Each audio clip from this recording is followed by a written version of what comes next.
তখন রাত অনেক গভীর হয়েছে।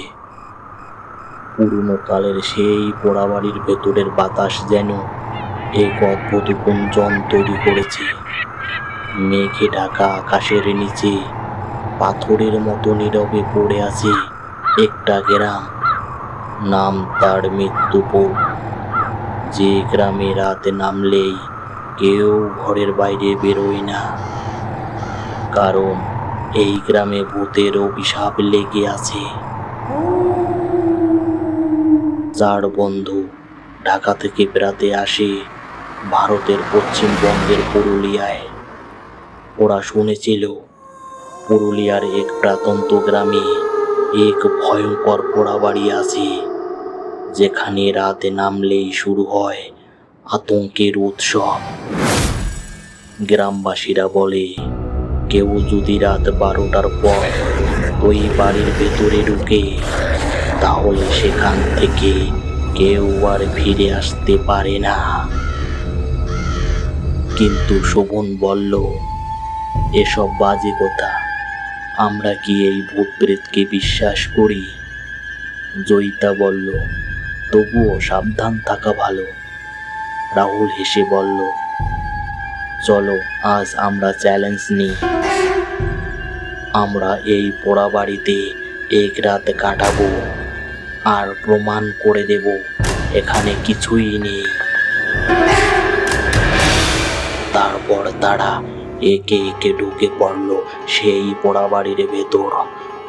ঘরগুলো যেন শতাব্দীরও পুরনো, ধুলো বালিতে জমে থাকা জীর্ণ মাকড়সার জাল, দেয়ালে ছেঁড়া কাগজ, ফাটল ধরা মেঝে যেন এক ভয়ঙ্কর পৈশাচিক রূপ নিয়ে দাঁড়িয়ে আছে। আর তখনই ঘরের একটা জানালা হঠাৎ নিজের থেকেই খুলে গেল। চারপাশে ভয়ঙ্কর রূপ আর যেন শুধুই শূন্যতা। রাত তখন 12টা বাজে।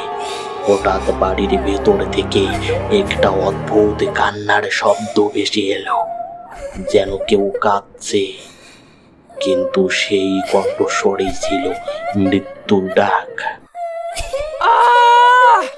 তনিমা হঠাৎ চিৎকার করে উঠল, ওই দেখো, ওই দেখো, দরজার পাশে কি যেন একটা দাঁড়িয়ে আছে।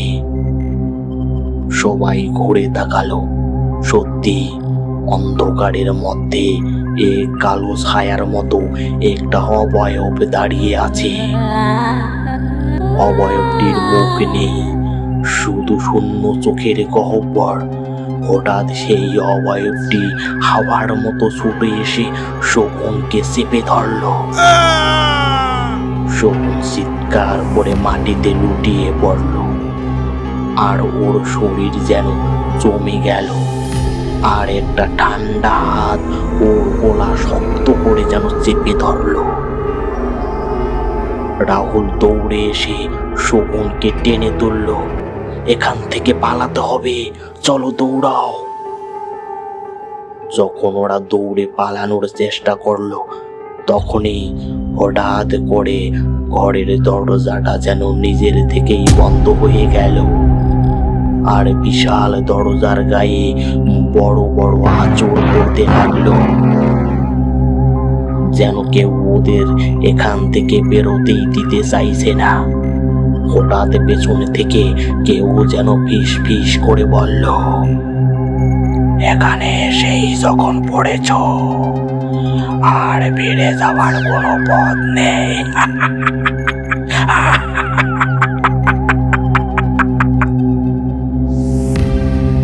তনিমা পিছনে তাকিয়ে দেখল একটা বিভৎস মুখ। তার ফাঁকা চোখের গহ্বর থেকে কালো রক্ত ঝরছে। মুখটা বিকৃতি হয়ে একটা বিকট হাসি দিল। জয়িতা চিৎকার করলো, ওরা ওরা আমাদেরকে মেরে ফেলবে, পালাও এখান থেকে, দ্রুত পালাও। তখনই বাড়ির ভেতরে যেন ঝড়ের মতো আওয়াজ শুরু হলো। দেওয়াল থেকে রক্ত ঝরেছে, আর একটার পর একটা ভয়ঙ্কর হাত মাটি থেকে যেন বেরিয়ে আসছে। শোভন কাঁপতে কাঁপতে বলল, আমরা যদি এখানে আর 1 মিনিট থাকি তবে কেউ বেঁচে ফিরতে পারবো না। তারপর তারা দৌড়ে বাড়ির ভেতরের একটা গোপন দরজা দিয়ে বের হওয়ার চেষ্টা করলো। কিন্তু ঠিক তখনই পেছন থেকে একটা হাত রাহুলের পা চেপে ধরল। রাহুল চেঁচিয়ে উঠল, বাঁচাও, আমাকে বাঁচাও। কিন্তু কিছুই করার ছিল না। সেই কালো ছায়াটা ওকে ধীরে ধীরে টেনে নিয়ে গেল অন্ধকারের দিকে। আর তার করুণ চিৎকার ধীরে ধীরে বাতাসে মিলিয়ে গেল। বাকি 3জন অনেক চেষ্টা করে দরজা ভেঙে বেরিয়ে এলো। ওদের শরীরে যেন ঘামে ভিজে গেছে, চোখে ভয়ের ছাপে স্পষ্ট লক্ষ্য করা যাচ্ছে। কোনো রকম ভাবে বাড়ির বাইরে এসে ওরা দেখতে পেল গ্রামের লোকজন যেন ওদের জন্য অপেক্ষা করছে। এক বৃদ্ধ কাঁপা কাঁপা গলায় বলল, তোমরা কি এখন বুঝতে পারলে যে একবার ওই বাড়িতে ঢুকে সে আর ফিরে আসে না? শোভন ফিস ফিস করে বলল, রাহুল, রাহুল কোথায়? বৃদ্ধ মাথা নাড়ল আর বলল, এখন থেকে ও ওই বাড়ির এক ভয়াল ছায়া হয়ে গেছে। চারপাশে নিস্তব্ধতা নেমে এলো। চাঁদের আলোয় সেই পোড়া বাড়ি যেন আরো ভয়ঙ্কর দেখাচ্ছিল। ওরা জানতো এই অভিশপ্ত রাতের কথা কেউ বিশ্বাস করবে না, কিন্তু ওরা জানে ভূত আছে, এখানে অবশ্যই ভূত আছে। তারপরের দিন সকালে গ্রামের মন্দিরে গিয়ে ওরা পুরোহিতের সঙ্গে দেখা করলো। পুরোহিত বলল, ওই বাড়ির আত্মারা শান্তি চায়, কিন্তু কেউ যদি ওদের কাছে যায় ওরা আর তাদের ফিরতে দেয় না। সন্ধ্যায় যখন সবাই বসে পরিকল্পনা করছিল, হঠাৎ ওরা শুনতে পেল দরজার বাইরে যেন কেউ আস্তে আস্তে করে হাঁটছে। শোভন ধীরে ধীরে দরজা খুলল আর ওদের সামনে দাঁড়িয়ে থাকতে দেখলো রাহুলকে, কিন্তু ওর চোখ দুটো ফাঁকা, মুখে কোনো অভিব্যক্তি নেই। ও আস্তে আস্তে বলল,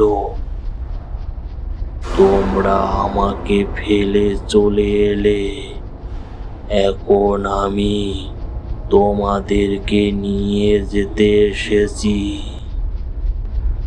রাহুলের গলার স্বর ধীরে ধীরে বদলে গেল। ওর মুখের চামড়া খুলে পড়েছে, ফাঁকা চোখের গহ্বর দিয়ে কালো ধোঁয়া বেরোচ্ছে। ওর হাতে ধরা একটা পাথর আচমকা ভেঙে গেল আর বাতাসে ভেসে উঠল এক ভয়ঙ্কর ফিসফিসানি। তোমরা সবাই মারা যাবে, তোমরা সবাই মারা যাবে। হঠাৎ বাতাসের বেগ বাড়তে লাগলো।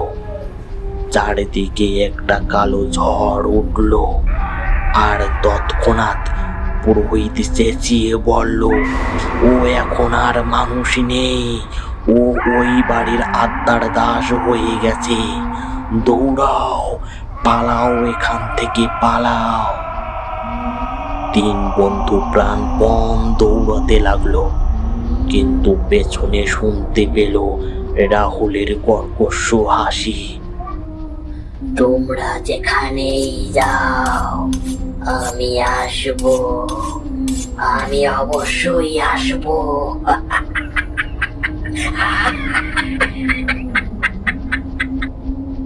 এখনো মাঝ রাতে যদি কেউ মৃত্যুপুরের পথে হাঁটে তবে শুনে সেই ভয়াল ফিসফিসানি।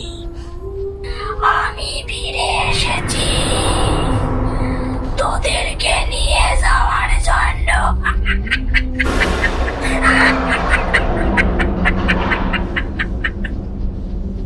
গল্প এখানেই শেষ নয়, কারণ ভূতের অভিশাপ কখনোই শেষ হয় না।